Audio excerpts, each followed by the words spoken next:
Assalamualaikum warahmatullahi wabarakatuh. Perkenalkan, nama saya Sri Rahmayanti, NPM 190120101086. PT Bulan Sabit akan mengekspansi bisnisnya ke beberapa pulau yang ada di Indonesia, dan saya dipilih untuk menjadi General Manager di cabang Kalimantan. Di sini saya akan memaparkan tutorial pada saat saya melakukan rekrutmen untuk mengisi kekosongan beberapa karyawan. Dan juga saya akan memaparkan konsep pemasaran dan konsep pembelian yang akan saya terapkan di PT Bulan Sabit cabang Kalimantan. Oke, di sini aku mau buat tutorial bagaimana melakukan perekrutan karyawan menggunakan Zoho. Nah, sebelumnya di sini aku nggak punya akun ya. Jadi di sini bikin Sri Rahmayanti menggunakan email Sri Rahmayanti 900, kata sandi, kita masukin kata sandi. Setelah itu SDM perusahaan, oh kata sandinya ternyata nggak kuat, kita ubah deh.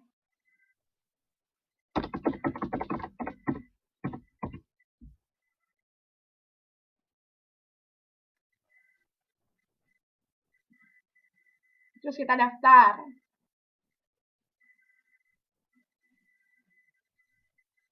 Loading.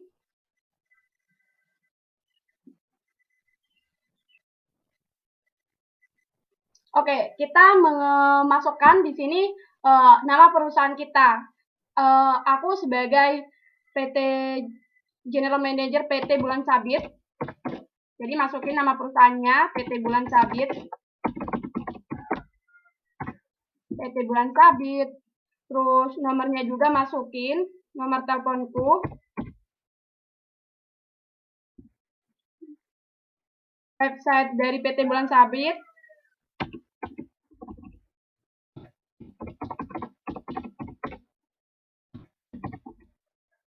Nah, kita kan ada di Indonesia, berarti udah nggak usah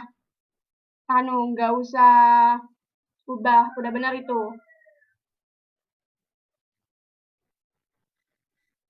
Untuk melakukan di sini bisa buat seumpama ya, buat kalian yang kalau mau melakukan rekrut tapi kalian nggak sendiri, di sini kalian bisa menambahkan recruiter, admin buat merekrut juga. Di sini bisa add new usernya. Isinya seperti ini.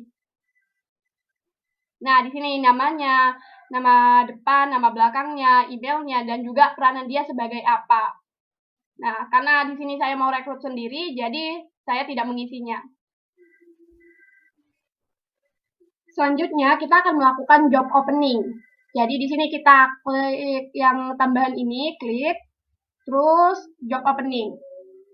Kita akan membuka lowongan pekerjaan. Nah, di sini kita masukin apa sih lowongan yang pertama yang akan kita buka. Di sini staf produksi, ada staf produksi. Terus nomor 1, titelnya karena nggak ada ya udah nggak usah. Terus di sini rekruternya siapa? Karena di sini cuman saya ya, ini kita masukin saya. Terus targetnya kapan? Masukin tanggal sekarang aja. Ini statusnya apa, dalam progres, apa menunggu penerimaan atau dan lain-lain. Karena ini dalam progres. Terus industri, kita cari industrinya. Karena kita foods and beverage, jadi FMCG. Gaji yang akan kita beri buat staf produksi itu berapa sih? Kita kasih 2.500.000. Departemennya, departemen produksi.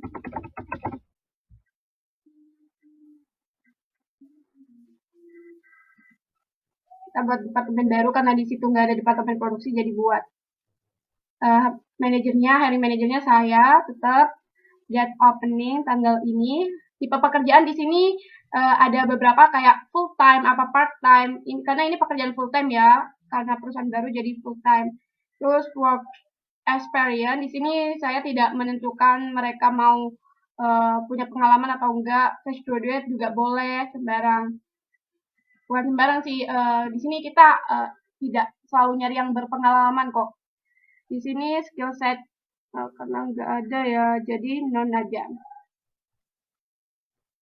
Terus di sini kita masukin kotanya. Kita kan di cabang Kalimantan, jadi masukin Kalimantan.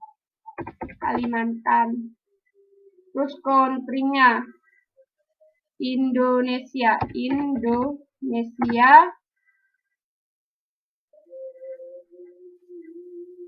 Kotanya ya masukku provinsinya Kalimantan. Kita masukin Kalimantan. Di sini kode posnya ya. 75689. Terus di sini kita masukin deskripsi pekerjaan dari staf produksi nanti ngapain aja. Bertanggung jawab terhadap perencanaan produksi, terus pelaksanaan produksi,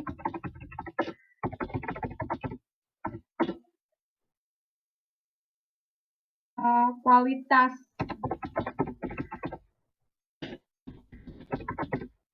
produksi,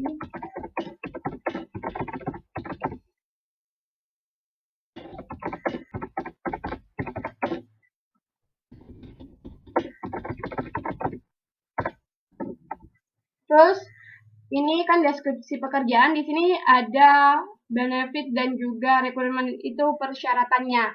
Kita butuh yang kayak gimana sih? Di sini pendidikan 1, pendidikan minimal S1 pada jurusan yang sesuai. Terus 2, mampu berkomunikasi dengan baik.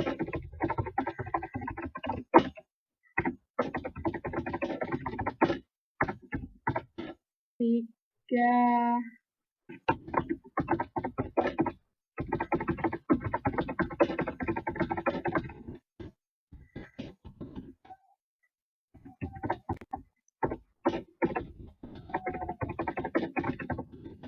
terhadap pekerjaan. 5 aja ya syaratnya. Bersedia bekerja di bawah tekan. Oke, di sini lalu kita masukin benefit. Keuntungan apa sih yang dia dapatkan apabila bergabung dengan perusahaan kita? Pertama, asuransi, tentunya asuransi kesehatan. Yang kedua, upah lembur, tentunya ada sitas lembur. Yang ketiga, tunjangan. Oke, ini sudah semuanya. Maka kita perlu untuk nge-save.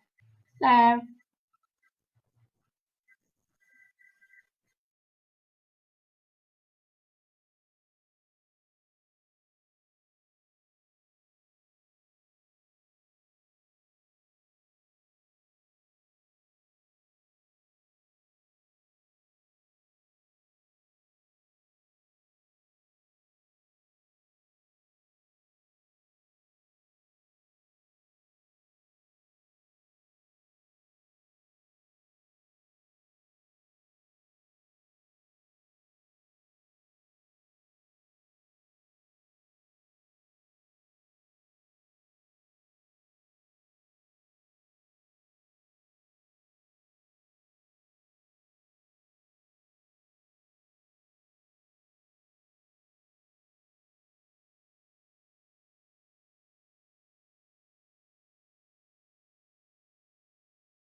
Selanjutnya, kita akan memasukkan data pelamar. Di sini kita import kandidat ya. Import kandidat. Oke. Kita masukkan file kandidat kita yang sudah ada, yang sudah ngelamar. PT Bulan Sabit. Formulir calon karyawan. Kita clone. Nah, setelah itu kita tinggal masukin nih apa aja yang sesuai di sini. Yang tidak ada nggak perlu dimasukin, nggak apa-apa. Nah, ini yang bintang-bintang itu tandanya sangat penting, jadi harus dimasukin. First name, nama depan, last name, nama belakang, secondary mail, salutation, nama panggilan, email, udah ada, nomor handphone, ya sudah sesuai, website, street, alamat, kota, masukin, country, negara, state, provinsi, kode pos. Kalau nggak ada nggak perlu dimasukin, nggak apa-apa. Experience, pengalaman. Pengalaman ada nggak? Oh, nggak ada pengalaman ya. Tapi nggak usah. Current job title. Itu pekerjaan saat ini. Expected salary, gaji yang diharapkan. Terus skill, kemampuan yang dimiliki. Time, health qualification. Pendidikan terakhir. Choose current employer, current salary. Additional info. Di sini kenapa perusahaan harus memilih? Sudah semua ya. Mulai dari kolom 1, kolom 2, kolom 3, 4, 5, 6, 7, 8, 9, 10, 11, 12 mana? Kolom 12. Posisi yang dilamar.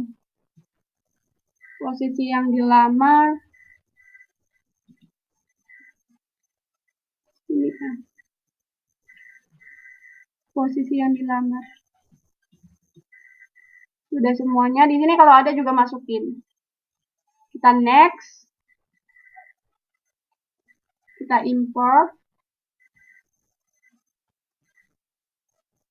Nah, selanjutnya di sini akan terlihat kandidat-kandidatnya siapa aja. Done. Selanjutnya di sini kita akan menghubungkan data-data pelamar di sini dengan pekerjaan yang dilamar. Jadi di sini kita pilih yang gambarnya tas ini, associate job opening, kita hubungkan. Berarti pilih finance admin, kodenya 4. Oke. Kita associate.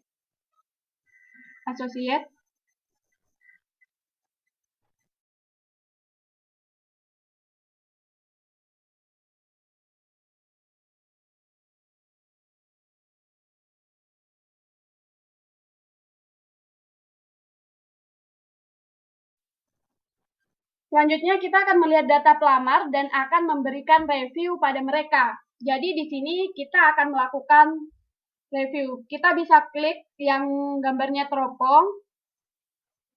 Lalu kita lihat datanya. Jawaban-jawaban dia. Setelah itu kita bisa ngasih bintang.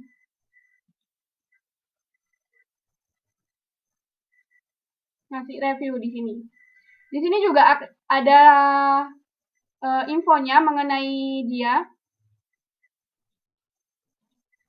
Jadi ada detail infonya. Kita mau kasih info berapa nih? Karena saya orang yang jujur, teliti, sabar, dan mampu mengorganisir pekerjaan. Oke. Kita kasih 3 dulu ya.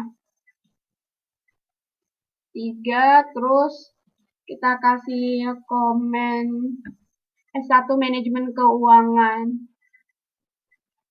Di sini kita bisa kasih komen setelah melihat data dia, kualifikasi. Ini nggak tahu kenapa laptopnya error, nggak bisa ngasih komen. Tapi sebenarnya di sini bisa kasih komen kepada pelamar. Apakah buat sebagai catatan lah dari penilaian kita. Biar kalau lihat lagi kita tahu apa komen kita pada mereka gitu. Di sini kalau udah ngasih komen, sudah memberi rating, kita tinggal submit.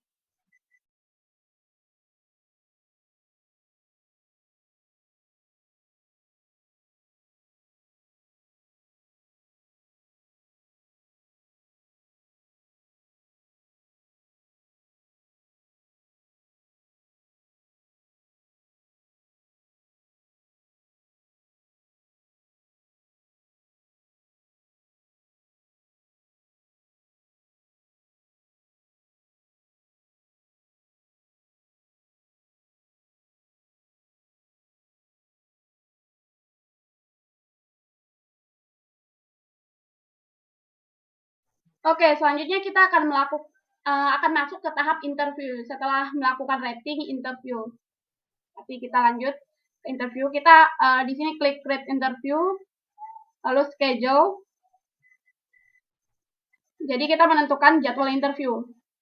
Kita melakukan interview secara online, posting title dari staf produksi dulu aja. Staf produksi karena online lokasinya pasti melalui aplikasi. Ini kita lihat karena Raden tadi bintangnya kecil, jadi Amira yang lolos. Interviewer saya sendiri. Oke. Schedule.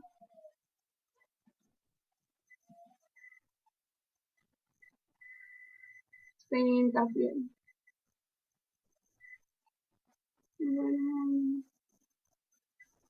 Oke, save. Dan kita mengirim undangan interview buat mereka, buat Amira. Oke, Amira sudah. Lanjut ke yang lain.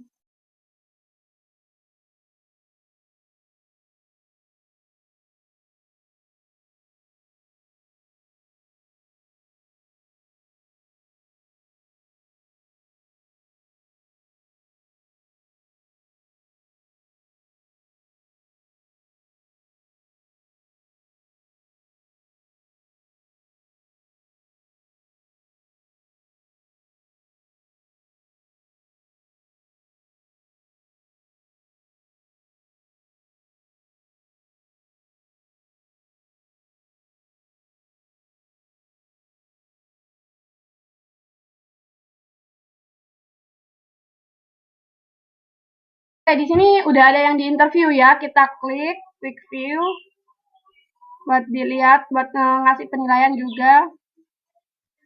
Di sini ada pertanyaan, 5 pertanyaan. How do you write? Yes, of course. Ya bagus.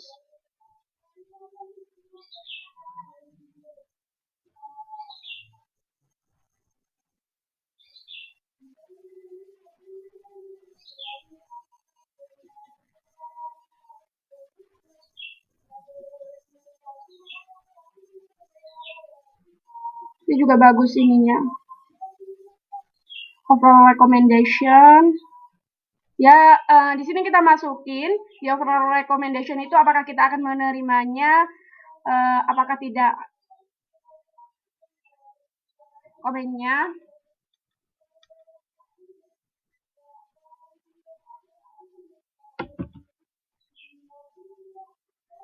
Di sini bisa kita kasih komen. Kandidat sangat bagus dalam menjawab pertanyaan.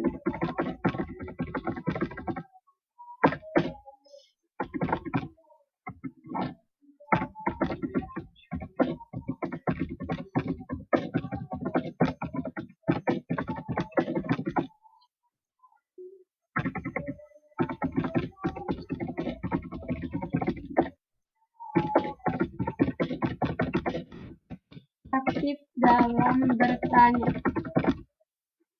Heart.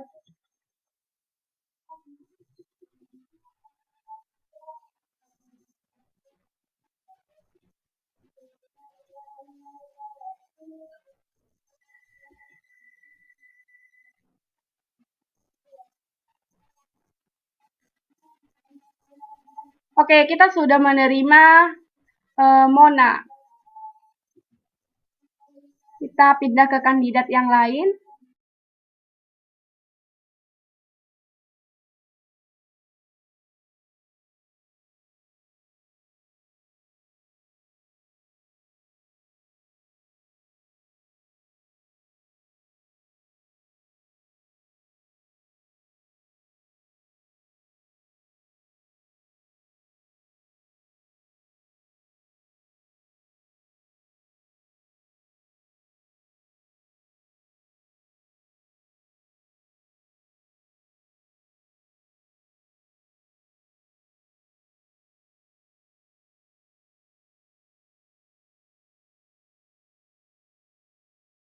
Kandidat. Terus di sini kita bisa edit berdasarkan hire kandidat. Nah, jadi di sini udah ada nih 4 hire. Ada Mona Rasa Desia, ada Senja Langit Biru, Rania Putri, dan Amira Sahira. Jadi ini kelihatan gitu siapa aja yang sudah keterima. Oke, selanjutnya masuk ke konsep pemasaran yang akan saya terapkan pada PT Bulan Sabit cabang Kalimantan yang saya sendiri sebagai general manajernya. Di sini saya membagi dua, yaitu konsep pemasaran pada saat perusahaan belum terkenal dan juga sesudah terkenal. Sebelum terkenal, saya akan bekerja sama dengan influencer untuk memberikan info di media sosialnya bahwa perusahaan kami akan melakukan grand opening di cabang Kalimantan dan si influencer akan datang ke sana. Selain itu juga saya akan meminta influencer untuk memberikan info bahwa perusahaan akan menyediakan makanan gratis pada saat grand opening. Jadi produk kami itu gratis pada saat grand opening, tapi ada syarat dan ketentuannya. Di sini kenapa kami menggunakan influencer dan bekerja sama dengan influencer?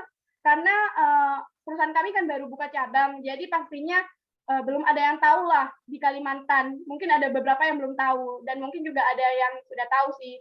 Tapi buat menggait orang-orang yang nggak tahu itu, pastinya kami butuh influencer lokal Kalimantan, bahwa kami akan grand opening. Jadi si influencer itu memberitahu pada followersnya gitu, dan juga mengajak followersnya untuk datang pada saat grand opening. Karena untuk bertemu si influencer dan juga untuk mendapatkan produk kami secara gratis. Selanjutnya, kami juga akan melakukan marketing offline, di mana kami akan memasang baliho grand opening yang akan berisi pengumuman bahwa akan ada produk kami secara gratis gitu. Di sini juga kami akan mencantumkan bahwa ada syarat ketentuan, tapi syarat dan ketentuannya kami tidak akan kasih tahu itu apa. Syarat dan ketentuannya akan saya kasih tahu ketika sudah hari H grand opening. Jadi untuk syarat dan ketentuannya yaitu kami akan memberikan produk kami secara gratis kepada yang datang jika mereka mau memberikan testimoni di sosial media mereka tentang produk kami dan mengetag akun sosial media kami. Di sini tujuannya yaitu supaya makin banyak orang yang tahu tentang perusahaan kami kalau kami sudah buka cabang di Kalimantan, dan juga semakin banyak yang tahu bahwa produk kami itu bagus gitu. Jadi mereka yang belum tahu, mereka jadi tertarik buat mencobanya juga untuk datang ke perusahaan kami untuk membeli produk kami. Selanjutnya di sini kami juga akan mengundang komunitas pencinta makanan untuk memberikan testimoni dan evaluasi. Jadi mereka akan menganggap bahwa komunitas pencinta makanan itu pastinya akan jujur memberikan testimoni sehingga mereka akan tertarik untuk datang. Masyarakat itu akan tertarik buat datang ke perusahaan kami mencoba produk kami. Selanjutnya, di sini kami juga akan menerapkan sosial media marketing, di mana kami akan membuat konten yang bermanfaat disertai promosi produk. Misalnya ya, kami akan membuat konten tips ngemil tapi tidak gemuk. Nah, di situ untuk melakukan strategi marketing terselubung, kami itu saat melakukan konten tips ngemil tidak gemuk, itu selain ngomong itu sambil ngemil, dan ngemilnya itu produk kami. Jadi kami melakukan pemasaran tapi secara diam-diam, jadi nggak terlalu ketara gitu kalau melakukan pemasaran produk. Selanjutnya kami juga akan menerapkan word of mouth.